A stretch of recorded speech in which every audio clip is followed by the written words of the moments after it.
Quero te dizer uma coisa hoje à noite. Avivamento é mudança de vida.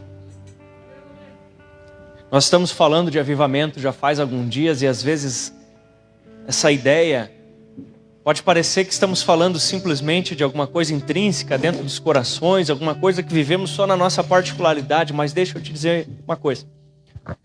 O avivamento de verdade, ele pode ser visto pelos outros. Uma pessoa que está realmente vivendo um avivamento, os outros vão conseguir enxergar isso.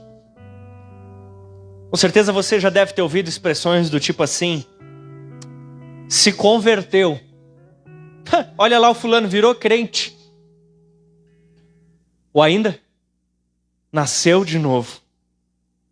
Se batizou, entrou para a igreja. Quando foi com você, o que eles disseram?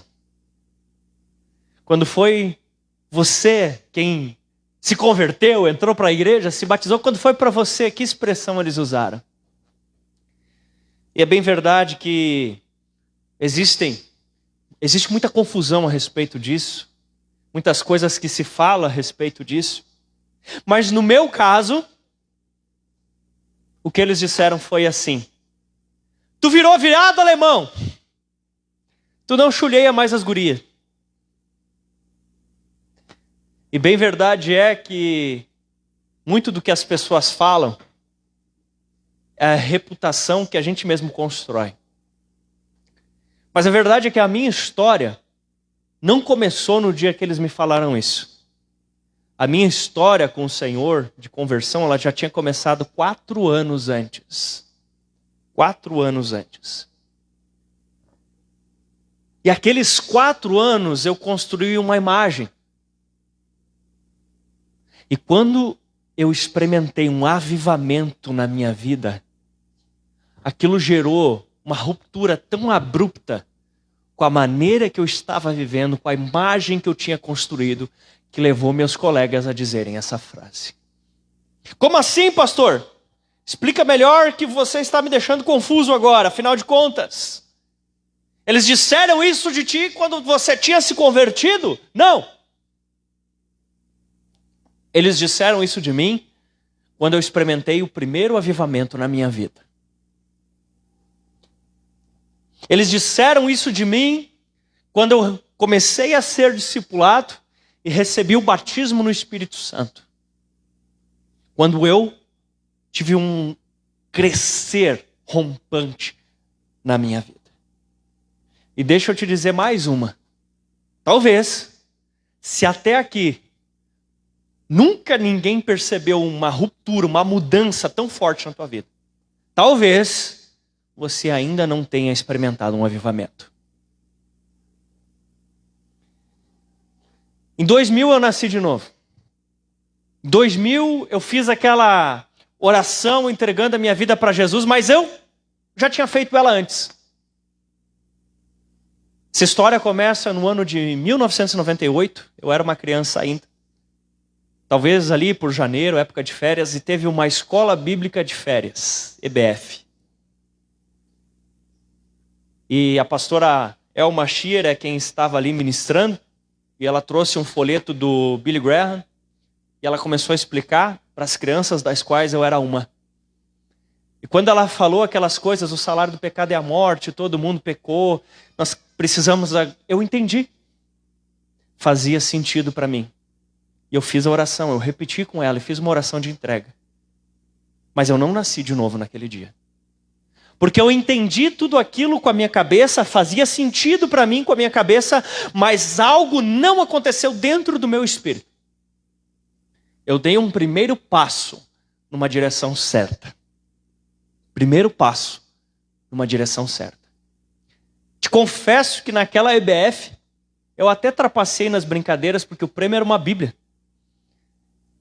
Então, eu fraudei algumas provas. Sim, uma criança fazendo isso. Eu fraudei algumas provas sem que ninguém percebesse. Até hoje, eu acho que ninguém descobriu. E eu consegui ganhar a minha Bíblia. Ah, que beleza, né? Afinal de contas, os fins justificam os meios? Não. Não justifica nada. Aquilo também era pecado. aquilo também era errado. Mas quando a gente tem uma fé que só funciona dentro da cabeça, mas que não nos tornou vivo dentro do espírito, pouca coisa faz sentido. Passaram-se mais 2 anos, agora era o inverno dos anos 2000, e eu estava num retiro de jovens. E naquele retiro de jovens, sei lá quem estava pregando, não me lembro, mas de repente alguma coisa começou a queimar aqui dentro. Alguma coisa começou a arder aqui dentro. Alguma coisa começou a fazer sentido a ponto de que aquilo que estava na minha cabeça se conectou com aquilo que estava no meu coração e ambos estavam sendo influenciados por algo que acontecia no meu espírito. Ali eu nasci de novo. Ali não da boca para fora, mas de todo o coração eu disse: eu me arrependo dos meus pecados, eu te recebo como Senhor e Salvador da minha vida. E eu entendi que Jesus era tudo para mim. Só que, digamos assim, no sentido espiritual da coisa, eu era meio que um menino de rua. Porque eu nasci de novo. Eu era uma nova criatura. Se eu morresse, eu não ia mais para o inferno. Porque Jesus me salvou, aleluia. Foi de coração, foi de verdade. Eu nasci de novo. Eu era uma nova criatura. Se eu morresse, eu ia para o céu. Meus pecados estavam perdoados. Aleluia. Porém, nos 4 anos que se seguiram, eu fiz muita coisa que eu não devia ter feito. Nos 4 anos que se seguiram, eu era daqueles que o povo olha e diz assim: isso aí não é crente não. Eu era daqueles que, em 2004, no meu avivamento, os irmãos da igreja disseram assim: ah, tu te converteu. Porque naqueles 4 anos anteriores, eles pensavam que não. E talvez, se algum deles estiver assistindo o vídeo hoje ainda vai dizer: capaz, tu nem era crente naquela época. Mas eu sei que eu tinha sido salvo pelo meu Jesus. E eu me segurei em algumas verdades que eu conhecia. E eu entendi no profundo do meu ser que todos os dias eu precisava conversar com o meu Jesus e ler a Bíblia. E por 4 anos, todos os dias eu orei e eu li a Bíblia. E uma vez por mês eu dava o dízimo. E os meus primeiros dízimos eram 25 centavos, eu estava numa igreja que entregava o recibinho. Eu tinha lá o bolo de recibinho de 25 centavos, 30 centavos, 2 pila. E alguns princípios morais que eu entendia que era certo. Mas fora isso, eu muitas vezes queria ser o loucão, o doidão. Graças a Deus, o Senhor de alguma forma me protegeu. Não tive contato com drogas, mas já que eu não tive contato, eu tentava inventar, né? Virava um monte de café solúvel e comia aquilo para ver se ficava meio doido. Ia na serralheria do pai e virava o thinner que ele usava para limpar as grades, dava umas cheiradas para ver se enlouquecia um pouco. Experimentava todos os licores do patrão da mãe. Coitado, se estiver vendo vai ficar bravo. Tudo de uma vez, a gente tinha uns 30 tipos diferentes. Mas eu amava Jesus. Eu tinha nascido de novo.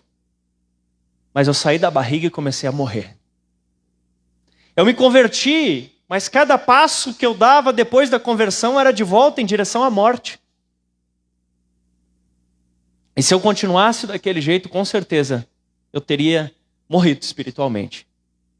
Teria perdido minha salvação. E fui indo naquela direção. Você sabe como é que é na escola? Como eles diziam naquele tempo, tem que barejar as gurias.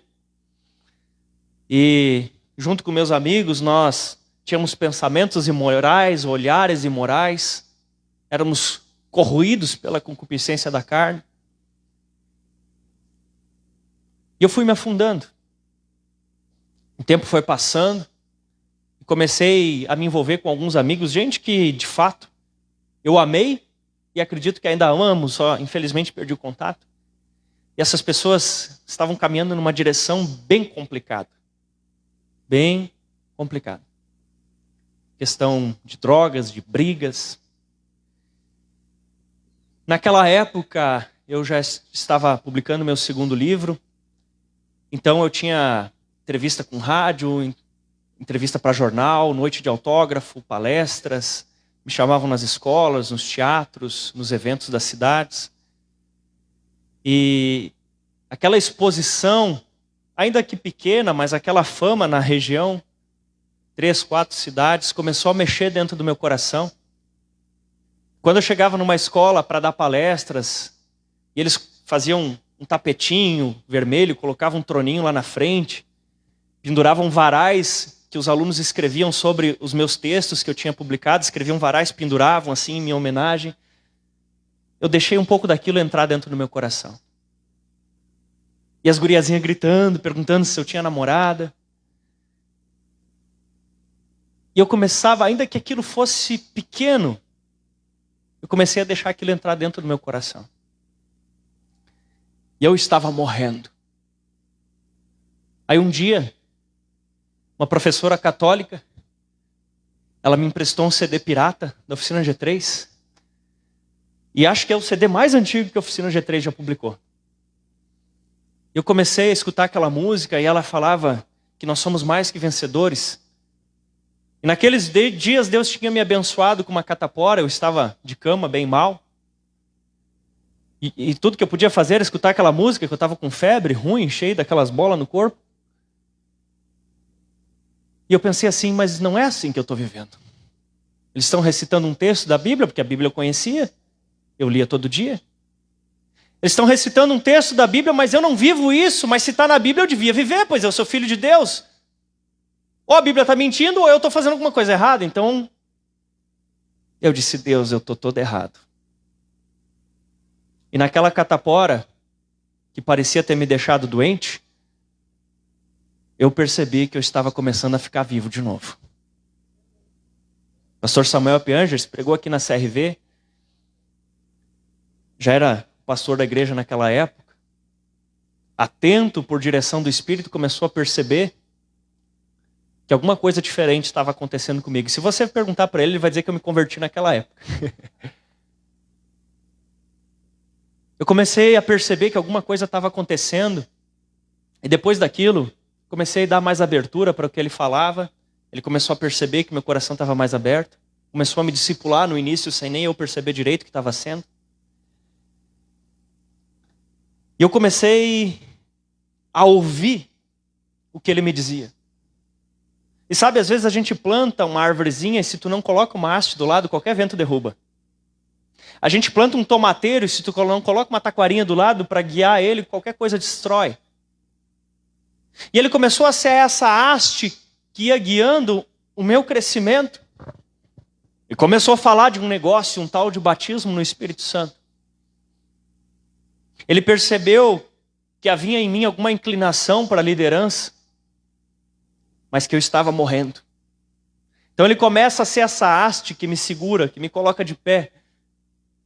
Começou a me ensinar, começou a me fazer perceber as coisas onde eu estava errado, os pecados que eu estava cometendo.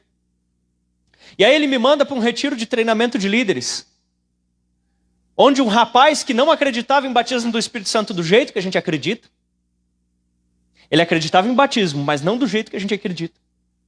Ele me chama para orar junto com ele, a gente vai para a beira de uma cachoeira e ele ora por mim, e quando ele ora por mim, alguma coisa eu sinto diferente. Ele ora para que eu fosse cheio do Espírito Santo. E alguma coisa diferente acontece dentro de mim, e daí o que acontece? Nada, eu volto para casa. Tomo um pito do cara do acampamento, porque quando eu estava bem tranquilo no café da manhã, no 7º cacetinho, ele disse, tu tá pensando que isso aqui é um hotel, guri?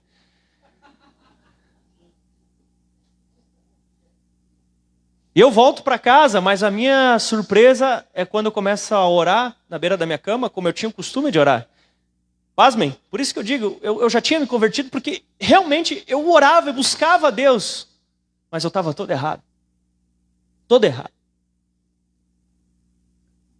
E aí eu comecei a orar, e quando eu comecei a orar, palavras estranhas começaram a sair de dentro da minha boca.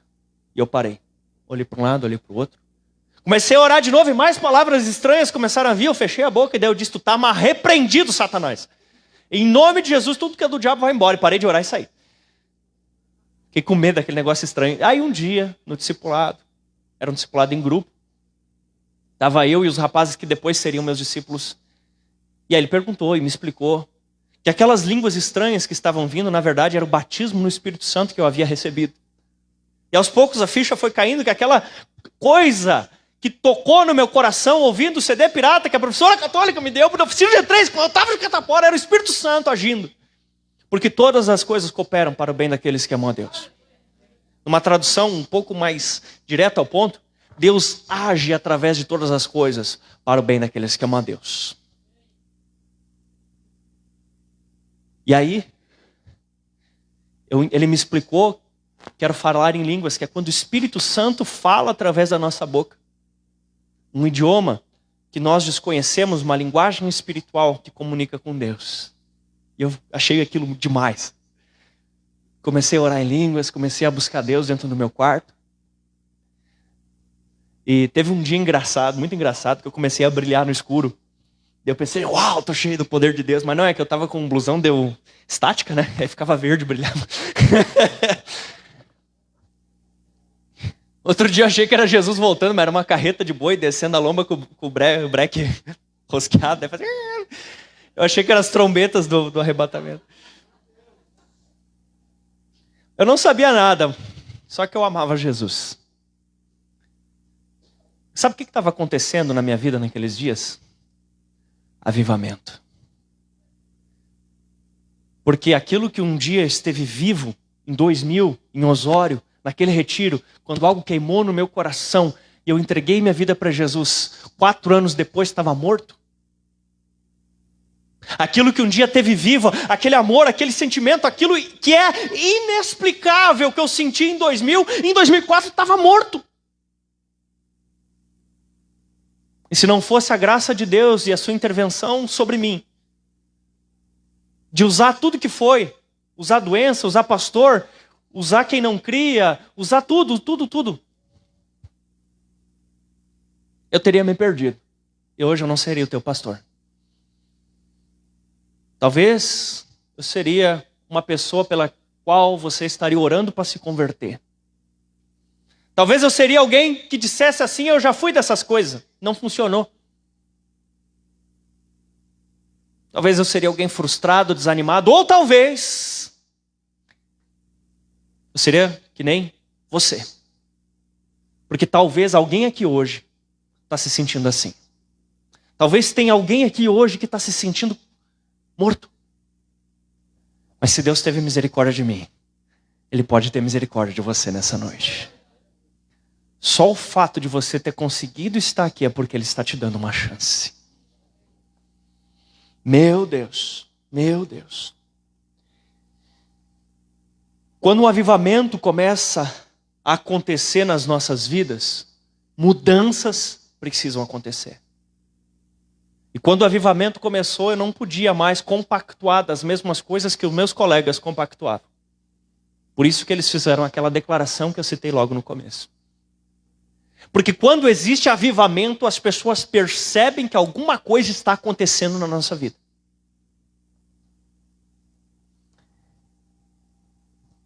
Se não te muda, não serve. Se você vive alguma espécie de evangelho que não traz transformação nenhuma na sua vida, esse não é o evangelho de Cristo. O evangelho de Cristo nos transforma. E a Bíblia nos diz, se você quiser abrir, em Efésios 4, 22, Efésios capítulo 4, versículo 22, nós vamos ler um texto um pouco longo aqui.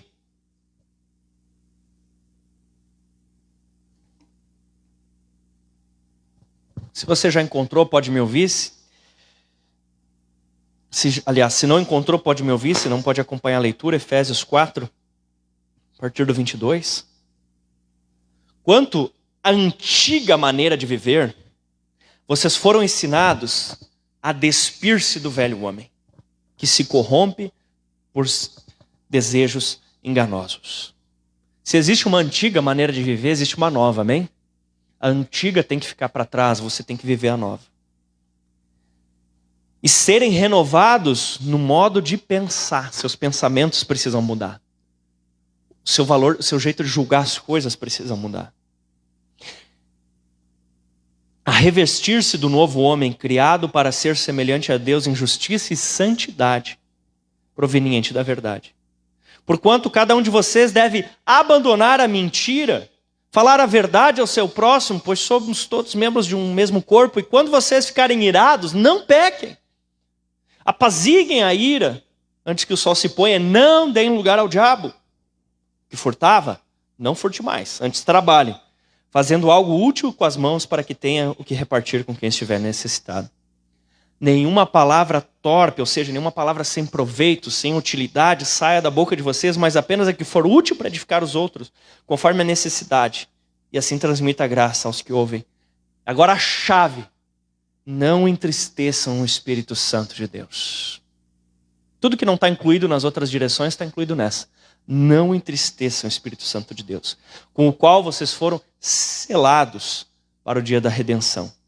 Livrem-se, algumas versões dizem, longe de vós, toda amargura, toda raiz de amargura, indignação, aquela fúria, ira, gritaria, longe de vós essas coisas, a calúnia, bem como toda maldade. Sejam bondosos e compassivos uns para os outros, perdoando mutuamente, assim como Deus perdoa vocês em Cristo. Como é que Deus perdoa a gente? Repara só, eles moravam junto no Jardim do Éden.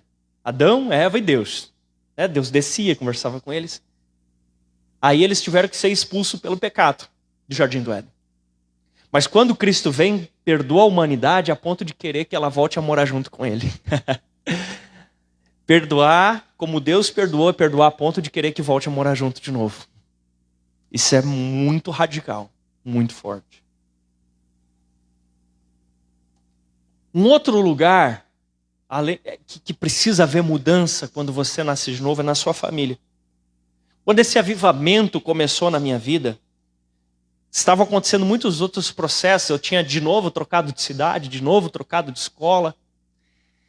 E eu sempre trabalhei ajudando o pai, mas aí eu tinha arrumado um estágio de auxiliar administrativo e os colegas de trabalho eram mais velhos que eu, e viviam falando coisa, tipo me empurrando na direção do pecado. Aquilo gerava um conflito dentro de mim. E chegava na escola, era outra escola, daí as músicas que tocavam nos recreios, era tanta bandalheira aquelas músicas, mas tanta sacanagem, coisa feia. Tinha até um professor doidão, que meu Deus, parecia que estava endemoniado. Até meu colega que não era crente percebia que ele tentava me empurrar para fazer pecado. Quase como se aquilo fosse parte da aula. E aquilo me rasgava no meio. Porque até pouco tempo, aquelas coisas seriam prazerosas para mim. Mas agora, que Cristo havia me dado uma nova chance, agora que eu estava vivendo um avivamento, agora, aquilo me doía demais. Porque por um lado a carne gostava daquelas coisas, mas por outro lado o Espírito Santo habitando em mim odiava aquelas coisas. Então havia uma luta dentro de mim. Havia uma batalha dentro de mim. E aquilo estava me rasgando no meio. Aí eu voltava para casa em crise. Esses conflitos estavam me rasgando no meio. Não concordo com tudo que o pastor Marco Feliciano diz, mas uma frase dele, bem antiga, é interessante. Ele diz assim: avivamento, uma questão de sobrevivência espiritual. Porque chegou um momento onde eu me agarrava naquele avivamento, ou eu voltava para a morte onde eu estava vivendo. E é essa crista da onda que muitos não passam, é esse cume de monte que muitos não atravessam. Muitos começam a experimentar o avivamento, mas quando começam a ser rasgados no meio pelo avivamento, desistem e voltam atrás. Quando começam as lutas, as batalhas devido a essa mudança, voltam atrás e dizem, não, até aqui tá bom, estou ficando radical. Mas quando você está vivendo o seu primeiro amor, você quer mais. Pastor, talvez você possa dizer assim, pastor, como assim primeiro amor? Seu primeiro amor não foi lá no ano 2000, meu querido? Quando a Bíblia nos ensina sobre primeiro amor, ela não está falando numa ordem cronológica. Ela está falando de qualidade, não de tempo. O primeiro amor significa o amor prioritário. Significa Deus está acima de toda e qualquer coisa sobre a sua vida. Esses dias eu ouvi uma frase do pastor Rafael bem interessante. Ele disse assim: se você não está no seu primeiro amor por Jesus, você está em pecado.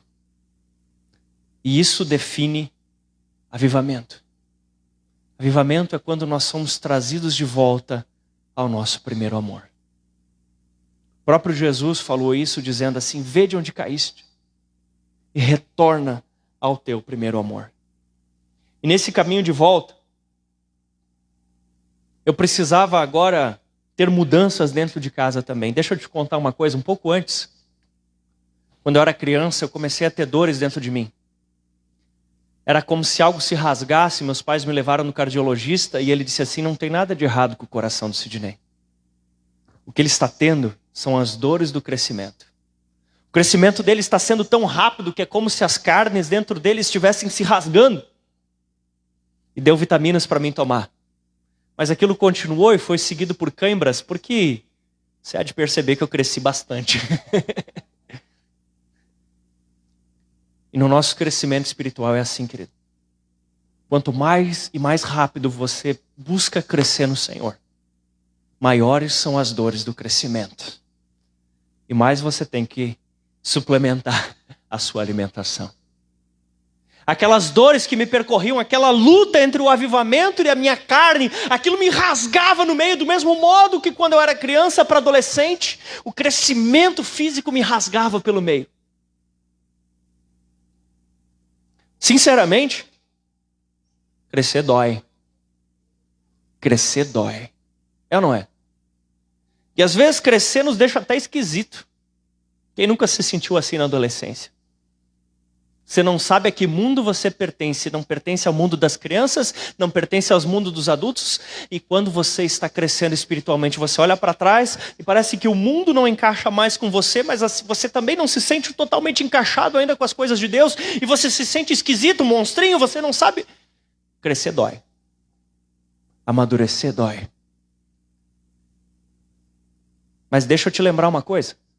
Se você passar por uma criança hoje, e daqui a um ano você passar por essa criança de novo e ela tiver do mesmo tamanho, exatamente do mesmo jeito, você vai dizer o quê?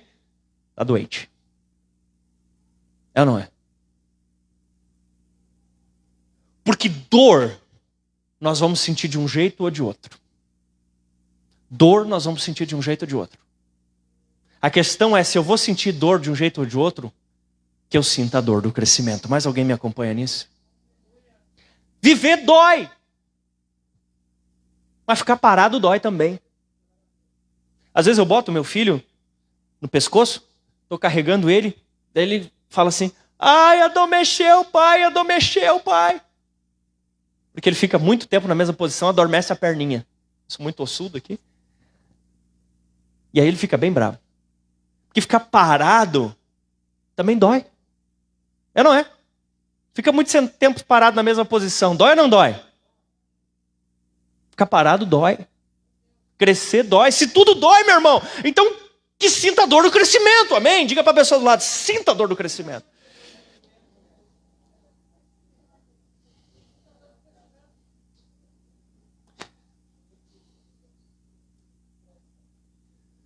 E aí quando eu comecei a experimentar esse avivamento, até então eu olhava tudo que é coisa que dava na TV, não estava nem aí. E aí meus pais gostavam naquela época muito de ficar olhando novela de noite, era a programação da família, olhar todas aquelas novelas horríveis da TV aberta, sabe?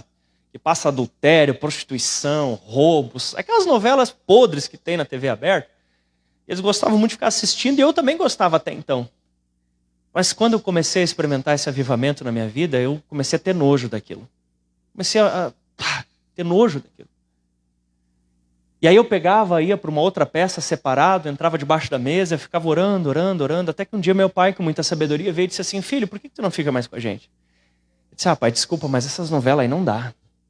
Não dá, não... Ele está aí... E o jornal?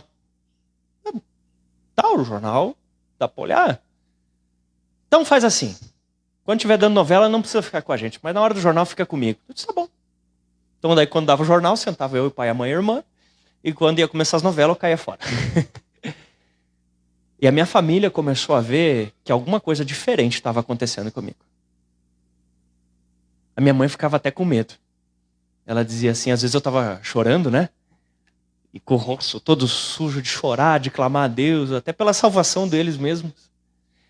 E daí ela via o vermelho daquela jeito e ela dizia, por favor, filho, eu te dou comida, eu te dou tudo. Para de ficar nesse quarto batendo a cabeça na parede.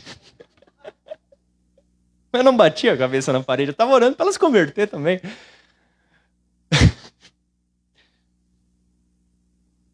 E aí passou um tempo, eu queria evangelizar meu pai, e aí o pai falou assim, ele conhecia um senhor, já tinha feito negócios com um determinado senhor, até tipo uma sociedade, uma época. E esse homem era membro de uma outra igreja pentecostal e tudo indica que tinha o dom de cura. E as pessoas relatavam que quando recebia a oração dele eram curadas. Só que meu pai, convivendo com ele, viu a maneira como ele tratava a esposa e os filhos. E o meu pai disse assim, se sair a ser crente, eu não quero ser crente nunca. Porque ele fica ali curando os outros, mas em casa é ruim para a mulher, é ruim para os filhos, é ruim para todo mundo, é um griteiro, é um banzé. E se dependesse da maneira como aquele senhor se relacionava com a família, meu pai não tinha se convertido. E aí eu te pergunto, as pessoas de dentro de casa estão vendo alguma mudança em ti? Porque se nunca viram nada mudar na tua vida, que tipo de evangelho é esse que tu está vivendo? Que até quem está perto não vê mudança em ti. Eu disse lá no começo da série que só existe avivamento quando primeiro existe arrependimento. Se você quer experimentar avivamento, você precisa sim ser confrontado. Para que você possa crescer. Ah, mas dói. Sim, eu acabei de avisar que dói. E você disse para o irmão do lado ainda, falou para ele. Se é bom para ele, é bom para ti também, amém? Meu Deus. Tem outros, mas aqui eu acho que não, em nome de Jesus. Sabe? Que são um anjo dentro da igreja, mas funcionário, coitados funcionários. Grita, briga, xinga, paga pouco, oprime, faz trabalhar horas demais, é duro. Que evangelho é esse? Que avivamento é esse? Outros jovens são um amor na igreja. Ah, que jovem querido. É desbocado contra os pais. Não obedece regra nenhuma com os professores. Que crente é esse? Ou tem aqueles funcionários que são um amor na igreja. Fazem de tudo, ajudam a fazer qualquer coisa na igreja. Mas quando chega no serviço e o patrão não está olhando, não faz nada. Que tipo de crente é esse? Tipo de crente é esse? Tem aqueles que são uma bênção na igreja, uma bênção na família, uma bênção no serviço, uma bênção nos estudos, mas misericórdia quando sai de férias, que pensa que tem licença para pecar. Misericórdia. Faz de tudo. Depois volta que é uns cordeirinhos.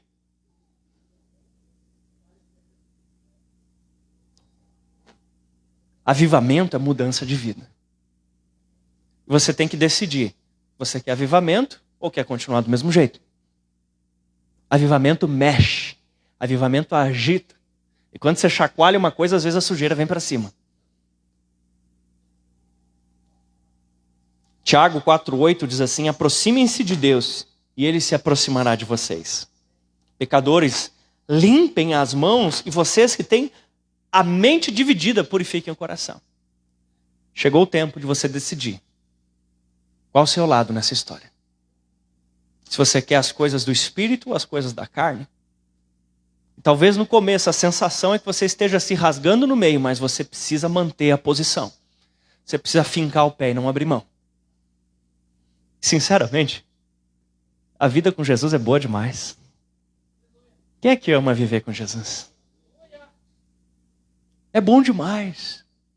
Só que esse tempo de transição dói. O tempo de correção dói. Mas Deus fez uma coisa tão interessante. E diz a Bíblia que a dor do parto ela é tão terrível, tão terrível, tão terrível. Mas quando a mãe vê o rosto da criança, ela vê que valeu a pena. As maiores dores muitas vezes vêm acompanhadas dos maiores presentes.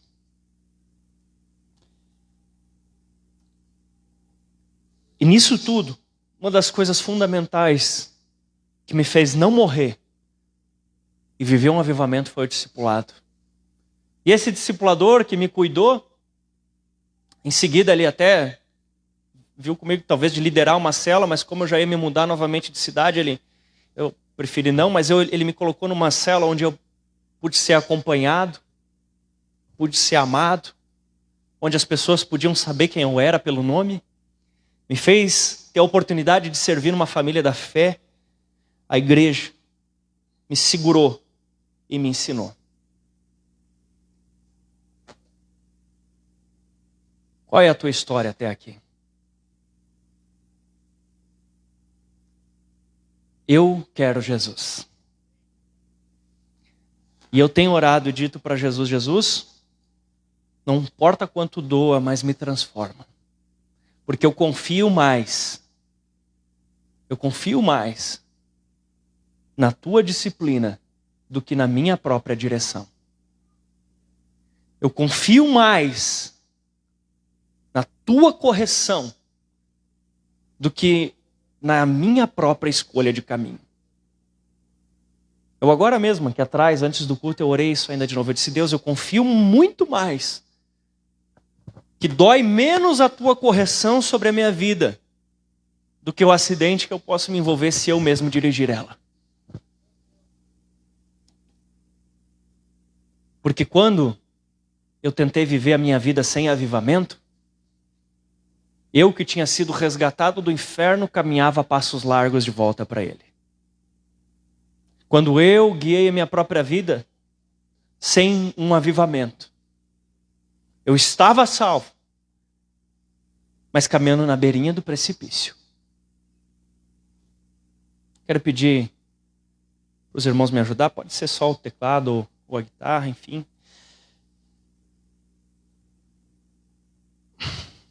Eu quero te perguntar uma coisa. Você já nasceu de novo? Essa frase que eu tanto falei hoje aqui, eu disse assim, naquele tempo, de 2000 a 2004, se eu morresse, eu ia para o céu. Tá? Você saberia falar isso também?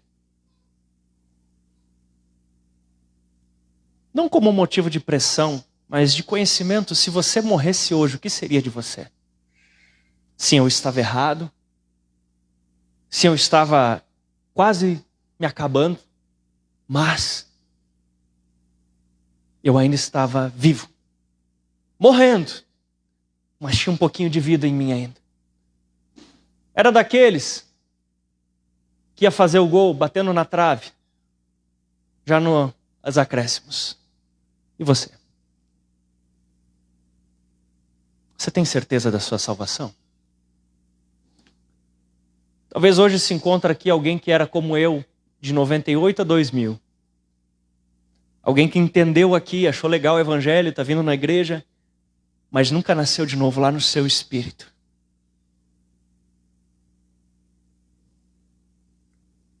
E talvez muitos aqui estejam como eu estava em 2004. Quase morto. E diga assim, eu já nasci de novo, mas se eu continuar desse jeito, quero perguntar, você quer entregar a sua vida para Jesus? Você quer se reconciliar com Jesus? Quero convidar vocês todos a fecharem os olhos. Espírito Santo, um dia eu dei um passo numa direção, mas houve um momento em que o Senhor me salvou. E o que eu consegui fazer com as minhas próprias escolhas foi quase jogar fora a salvação que o Senhor me deu. Até que mais uma vez o Senhor teve misericórdia e me perdoou de novo e me limpou de novo e fez um verdadeiro avivamento, trazendo vida a tudo que já estava morto em mim. Abre agora os olhos desses irmãos que estão aqui. Tira as escamas dos olhos, Espírito Santo, como um dia tu tiraste de Paulo. Como um dia tu usaste as escamas nos olhos de Paulo, usaste as catapora em mim. Agora, tira as escamas dos olhos. Tira as escamas dos olhos. Assim como o Senhor um dia abriu o coração de Lídia.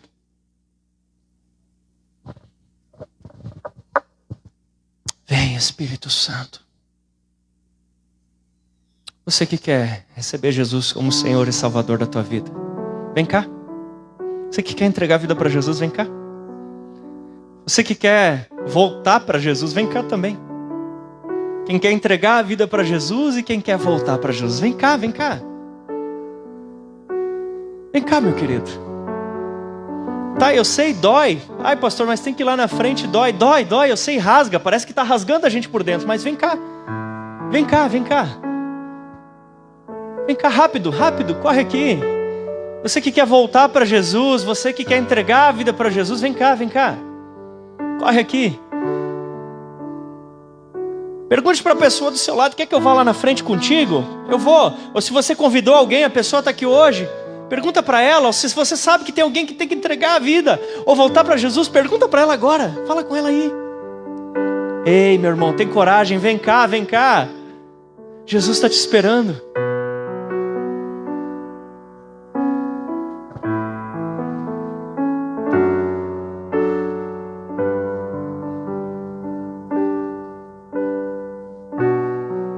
Os pastores e líderes de rede, podem ficar próximos dessas pessoas aqui, por gentileza?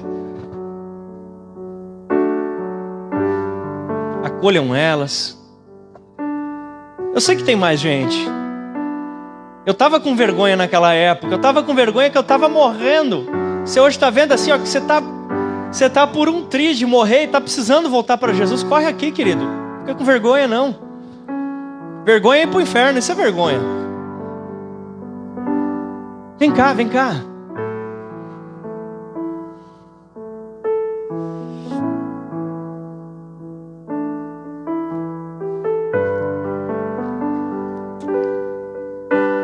Aleluia. Vamos aplaudir esses irmãos que estão vindo.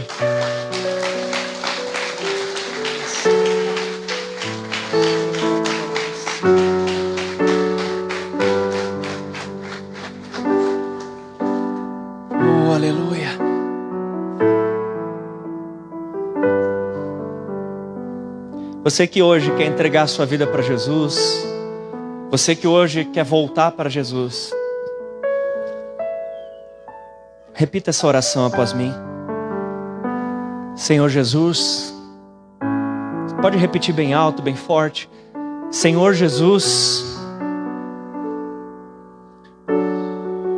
me perdoa pelos meus pecados. Eu te recebo como meu Senhor, como meu Salvador.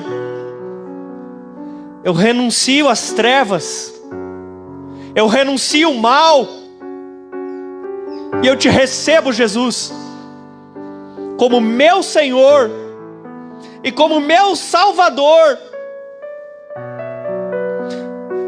Pai, me recebe como filho e envia o teu Espírito Santo.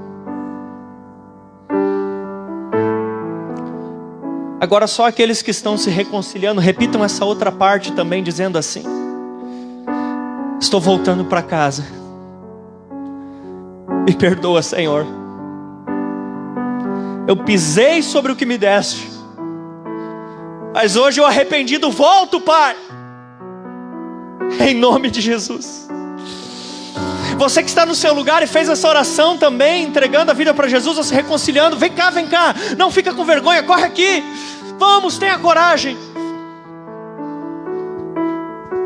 Pai, no nome de Jesus, eu abençoo esses queridos irmãos. Eu abençoo esses queridos irmãos que hoje se reconciliam contigo. Eu abençoo esses irmãos que hoje nascem de novo ou renascem de novo. Eu abençoo que sejam cheios do Espírito Santo, que se levantem para nunca mais cair. Eu declaro canceladas as obras do diabo agora nessas vidas, em nome de Jesus.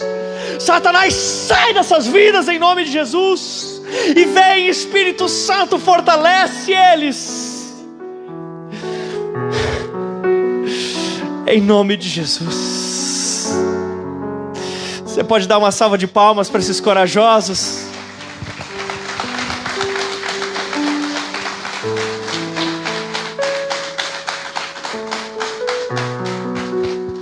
Não se distraia.